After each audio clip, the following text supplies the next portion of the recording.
I had a conversation with Garrain Jones on my podcast, and if you don't know who he is, you got to look him up. He has had this crazy roller coaster of a life. He went to prison in France for 2 years for smuggling drugs across the border. He was supposed to serve a 12-year sentence in his early 30s. He thought his life was over. His dad was murdered when he was 12 years old. Just grew up in a really rough situation, grew up around the wrong crowds, and he was living out of a storage unit for a while, living in his car for 2.5 years.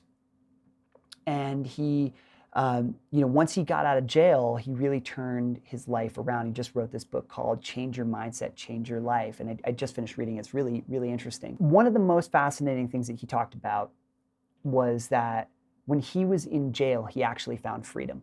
And we often think of jail as a place, as a destination, as a place we don't want to go. It's something external, right? You see a jail in the distance and you go, I don't want to go there. But a lot of people are in jail in their own minds and they don't even know it. They're in jail with fear, right? They're in jail with self-limiting beliefs. They're in jail by society's beliefs pushing against them and making them believe that they have to follow that same societal path to be happy or to find a meaningful life.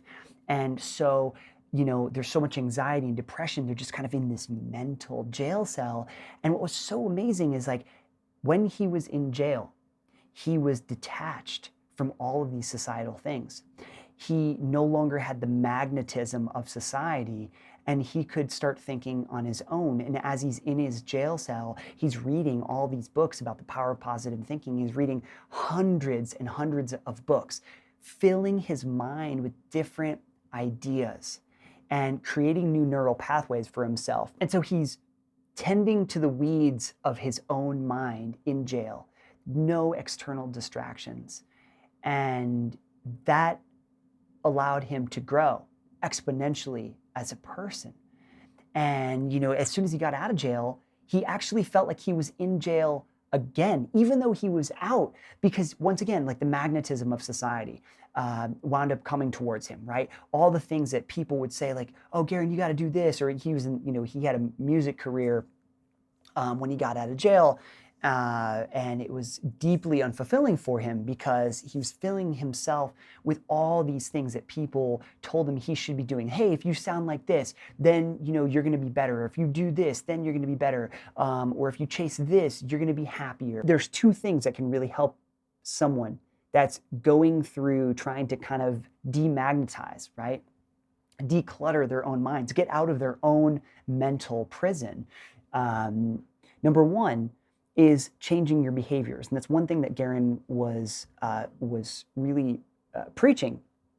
He said, if you change your behaviors, the smallest of behaviors, changing your soap, changing the direction you go to work in the morning, the smallest of things, changing the way that you walk to Starbucks. Maybe you go around the corner a different way.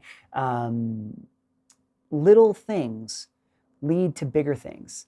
And he was able to have a massive transformation by starting to change the little things. Because when you change your behavior, the littlest of behaviors, you wind up changing neural pathways in your mind. And those changes in neural pathways in your mind wind up changing your mindset. And so it starts really small, but you grow dramatically over time. It's like a 1% change, a 1% change. They all compound on each other. It's like compound interest for your mind. And the other thing that we talked about was just the importance of reading in general. Constantly reading books that are pressure testing your own ideas, that are expanding your mind. Anyway, little rant on getting out of the jail cell of your own mind and how jail is not necessarily a physical place. Jail could just as easily be your own mind, and there are ways that you can break that mindset. And also, when you change that mindset, you change your life. So that's all I got for you today. Catch you on the next video.